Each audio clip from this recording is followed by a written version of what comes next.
What's happening, everybody? Trey here, and today reactions to the classics. We're gonna do a little bit something different here. I want to shout out our patron Carl, longtime friend of the channel, for suggesting the Devil and Daniel Johnston documentary that came out back in 2006, premiered in 2005. Gonna be reviewing that today and just giving a little overview of Daniel Johnston's career. Yeah, exactly. And I'm Sean, Trey's dad. Let's just give a little background first on the movie itself, Trey, and then we'll kind of just go through on the doc itself. Released in January of 2005 at Sundance, where it won the Documentary Directing Award. It was released in theaters March 31st, 2006 in the U.S., so a full almost 15 months later. Box office, 453,000. Documentary, as you said, is about Daniel. It chronicles his life from childhood to the present at that time in 2005, with an emphasis on his experiences with bipolar disorder and how it manifested itself in demonic self-obsession. On Rotten Tomatoes, has an 89% rating on 110 reviews. Metacritic is 77 out of 100, so a well-acclaimed doc. And just getting into it before we get into the documentary in full, when Carl suggested this, I listened to a couple of Daniel's records, but before that, I'd heard his name, and besides that, I didn't really know anything about him. The only thing I knew about him, he appeared in a battle that we did, but I have not went back and listened to any albums yet. I will now, but I haven't at the time of this film. Well, and interesting too, I just recently watched an Elliott Smith documentary, Heaven Adores You, and just kind of seeing some of the similarities in their career, and just the influences and whatnot was kind of cool to see. They both love the Beatles, but I guess, Dad, we'll kind of just go a bit chronologically with what the documentary had in store, and just some stuff that stood out to us. The first 30 minutes or so, a little bit slower in the sense of just building, as a lot of these types of documentaries do. They start from that beginnings in the childhood before getting to kind of the meat and potatoes of what we had. Yeah, exactly. Yeah, a little slow moving at first showing. He had some artistic stuff going on even from middle school. He did a movie where it's kind of maybe not met in a disrespectful way, kind of mocking his mom, but him and his older brother did this movie. He definitely likes Sergeant Pepper's and the suit on there. Well, and I think too, it's interesting. The good time to kind of cue into the demographics of his family. They're living in West Virginia, very fundamentalist Christian Church of Christ, so very fundamentalist. And then you have Daniel here, who is definitely, it seems, from the beginning making these movies very artistic, already kind of drawn. They cued in on the eyeball. That was kind of his signature, even from a young age. So he's kind of I don't know if you'd say the black sheep in the family, but he's definitely different. And I thought it was great, Dad, how they had his parents and all his brothers and sisters involved in the documentary as well. Yeah, that's a good point, because it's not really told by Daniel, even though he's alive. He appears in it some in the present day, but barely ever actually interacting with him. It's more friends and people he knew from Austin, which we'll get to in a little bit, and his parents, who are quite up there in years by the time this happened. But it was interesting because they said they didn't notice anything, quote, wrong or different about him at this time. So I found that to be an interesting thing, that he wasn't manifesting anything, or they didn't want to see it. No, exactly. And as you move kind of through his life, and go into the college years, he goes to college, doesn't work out, moves back home, and then he just decides to go back, and he lives with his brother for a little bit of a moment in time. His parents ended up throwing him out of the house. Yeah, he went to art school for a minute and threw him out of the house. And I think at this point, too, they were already, some people were saying they already started seeing some differentiation in Daniel with that mental illness coming through. But at this time in the early 80s, I mean, we're not equipped to really, besides institutions, which we'll get to later on, that he was thrown into. And we'll backtrack a second, because when he went off to college, went to Abilene Christian University, he only stayed there about 3 weeks.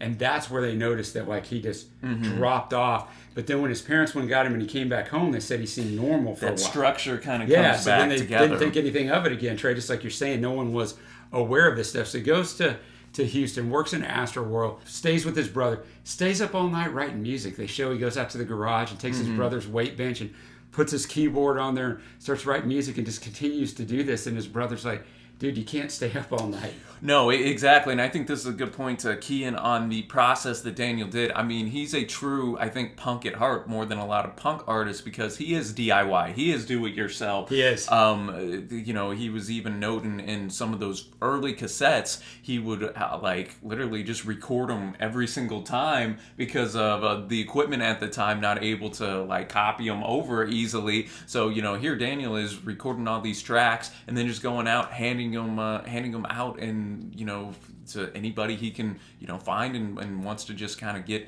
his music out there. Yeah, exactly. And the brother ends up telling him, you got to get out. So he runs off and joins the carnival. Yep. And they can't find him for, I think, a period of months. It was hard to understand how long it was. They end up finding him. He ends up in Austin, and that's where he's working at McDonald's. This is where a lot of people may know his story who are watching. He's working at McDonald's. He's handing out his tapes, as you were talking about. He doesn't have the equipment always to dub them. So, he just records them all over again. Befriends somebody at the Austin newspaper who appears in here, quite often after this. But he does something else that, for me, a child of the 80s, becomes huge. He gets on MTV in 1985. Yep. They had a show called The Cutting Edge. And they were in Austin. No, and it's interesting because he literally just showed up and started the filming. He just started passing out his cassette. Hi, how are you? It wasn't supposed to be there. And eventually they're like, hey, this guy's a bit interesting. And he ends up on the show. He's just shouting out the people that he knows, which I thought was pretty interesting how he was able to just kind of force his way onto this. Yeah, and any artist's dream at that time, because that was the most influential medium in the world, was MTV. It's funny how that just dropped off, 6, 7, 8 years after that, where it didn't even matter anymore. The thing with him is that he was so singularly focused, right? It's part of his mental illness, but it was like, I'm going to show up over here and I'm going to get on. I'm telling his brother, I'm going to work all night.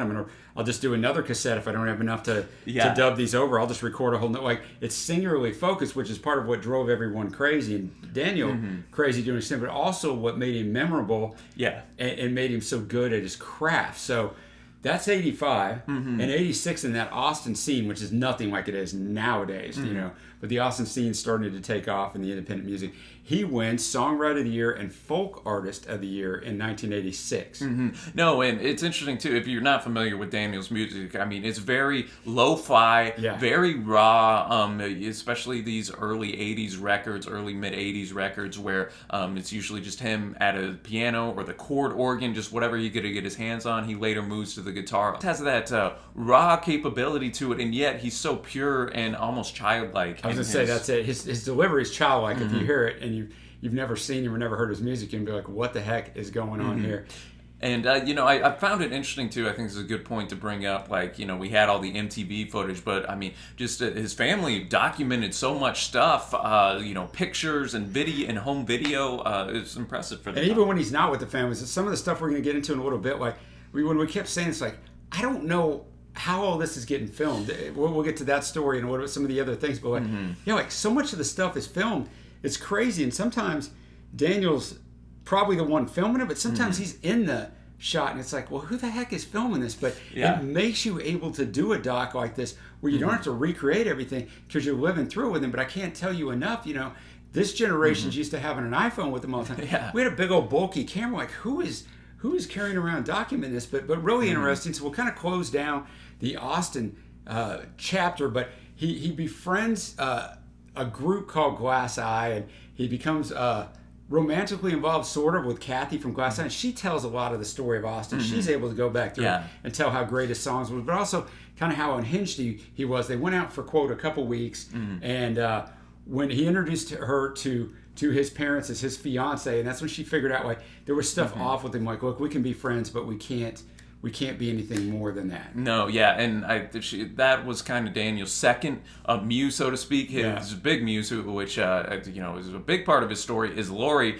who he met in college. Who the college when he went back home and went to art school. Yes, college, and he we even saw whenever he was filming her all the way back in the day, and so and then he notes how she went and married an undertaker of all people, and he actually saw her later on. he undertaken? Yeah, but it's that's kind of a muse even up to this point in the present day that he still kind of drew off of. Yes. So that's kind of interesting. What an impact Laurie had on him. All that all those years later and whatnot. But as we start to go through, as you were mentioning, Dad, this is where people are really starting to see Daniel. Isn't quite fully there, and see kind of as shortly in this period he starts to take acid. We have not a good idea, boys and girls. And if you have mental illness, really not a good idea. Oh, definitely, because that when you have that bent towards bipolar disorder or something, and you take a lot of acid, which they said Daniel was doing almost daily for a period there in 86, 87. And we even had film of him on the acid. Yes, no, it was yet again just shows how much film they were drawn from. So he goes back to West Virginia with his parents after this, and starts to get on meds for like the first time in his life, which kind of makes him lethargic, and he considers this one of his lost years, so to speak. Yeah, and it's what you were saying too in the early 80s and mid 80s. No one knew what was going on. I mean, it's you even said this because you're a counselor. You're like, this is the first time he's ever been on meds, and it seemed like so. This is probably 5-6 years after he started showing signs of something up, and this is the first time they've done something for him. So then we're going to kind of, as we go through, he's going to end up going eventually to New York City. Yeah, he meets up with, at this time, I believe it's 88, so Sonic Youth, actually, who are really about to blossom and, are just huge in the alternative rock scene. They are big fans of Daniel's music, so that gets him out there and, kind of looking to record with him a little bit. Yeah, and they do. He goes to studio, records a little bit, but he just starts getting more and more unhinged, man. And they're noticing it. I don't think they were probably aware of it at the time. Well, and it's at this point too where Daniel grew up around the church, and around this time where these first illusions really start is where he starts to get obsessed with Satan and going against Satan and being almost a prophet like. Believing Satan's out to get him. Big on numerology now at this point with the numbers, and he harps on number 9. And they actually show him he's doing an indie show at this record store, and there's all these indie artists there, and they have film of that too, and he does start that numerology starts going in on he's 7, 8, and 9, telling people, get ready, you better be ready, the devil's trying to get you off path. I think that's where the Sonic Youth dudes started going, there's something up, and we got to get this guy home. They become obsessed with getting him home, but in the meantime they take him to the Statue of Liberty. And he decides to graffiti up in the Statue of Liberty the little Christian fish. But what's crazy about this is we have not film, but we have audio of the cop who's going to arrest him. No, you're right. No, that was a very, just impressive part of the documentary that we had this type of audio on there. And that's another thing as you're starting to see as the years go on, Daniel becoming more and more, just losing a touch possibly with reality, so to speak. And eventually in this New York trip, he's picked up, sent to Bellevue. Right, the famous mental hospital. And then he gets out on a technicality and then opens up at the famous CBGB, New York music venue, and he plays a few songs there later that night. So he somehow gets out, and then the guy, this is just what he did, man. He just found a way to make things happen. And I mean, in the doc, they try to put him on a bus, and they think he's gone, but he pops back up in the city, and that's when he goes on the rant of saying that Satan's trying to keep him. He lists off all the things that happened. You're right, yeah. Satan's trying to keep me from this and that. Trouble with his manager at the time as well. So they eventually get him back home, and then we have a really, really tough incident. Yes, yeah. As we go later on, he starts walking. I can't remember exactly where we were at this part. He had just got back, I think, because he got off the bus too soon. Because there's a lot of bus trips we talked about. He's put on a bus constantly because that's kind of how you got to travel cheaply, even nowadays. But for somebody with mental illness and difficulties, that bus stops a lot, and there's a lot of things that could go wrong. He got off the bus too early. So this was when he went to have dinner with the group Half Japanese. Yes. They send him back. It's about a 5-hour bus ride. He gets out early in the morning, and he just starts wandering, and then he sees an elderly lady. I think they said up in her window. She was telling him to be quiet. Yeah, because it's around 7 a.m. They were saying, and so then he thinks that she's being attacked by demons and whatnot. He kind of breaks into her apartment, and she gets so freaked out she jumps out of the window, breaks her ankles. Second story. And boom, he's picked up by the police, back in a mental hospital for a little while there. And then we'll pick up in 1990 here now, Dad. He goes back, plays at a music festival in Austin, but 2 weeks before he had gone off his meds. That was something that they kept emphasizing in the documentary at different points in his life. He would go on meds, kind of get back into a normal routine, but then he'd go off them, and then something really bad would happen. Because he thought he'd be a better performer without him, and then his manager, Tartikoff, pushes his tapes in Austin, ups his popularity. But they even show, he plays a show, and they have the footage of that, of course, and they have the backstage footage of this. No, you're right. And he did really well. Got standing ovations. He's supposed to play 15 minutes. He had no sense of time, right? So he plays 3 songs. It's not enough time to get him to go back out, plays another one. But he skips all the press. He could have got some good press, or people waiting to interview him. But he's starting to feel weird, right? So they get out of there. His dad, Bill, was with him. His dad's got a little bitty plane because his dad was an Air Force pilot previously. So they get on the plane and they're flying back to West Virginia, and then it really goes off the rails. No, at this point, Daniel big into comic books, and one of the big kind of metaphors throughout his music is Casper the Friendly Ghost. So he's reading a Casper the Friendly Ghost, and then he starts to just kind of go off from that, and he untakes the key out of the plane, chucks it out the window, and starts taking the wheel from his dad. And thankfully his dad Bill was able to get the wheel back and do a safe crash landing into some trees. Daniel wasn't even really moved by this. He gets picked up after that, sent into and we have footage of that. Yeah, it was unbelievable. They just sent him to an institution for another 5 months right there. But obviously that could have been much worse, and death. Yeah, and it really struck me on that part, and there's one other part too where his dad, they're interviewing his parents, but his dad Bill just broke down crying. Yeah.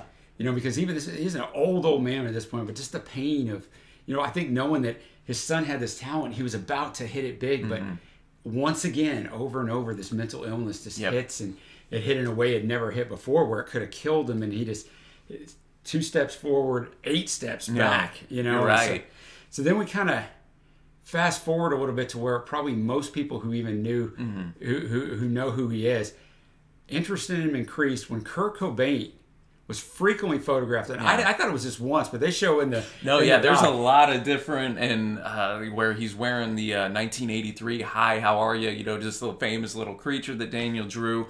He's photographed everywhere. And obviously when you're in one of the, if not the most famous band, at least in America at the time, photographed in this, Kurt was such a cult of personality, people are going to be like, what's Kurt wearing? And, kind of check out your stuff. I told you that. Nowadays, somebody would have had that up on the internet in about 24 hours, popping out shirts to it. But Kurt even listed Yip Jump Music as one of his favorite albums in his journal in 1993. At this time, Daniel, still in the hospital, in a mental hospital institution, and Tartikoff still trying to get his stuff out. And Tartikoff is his manager, but also has his label where Daniel's on.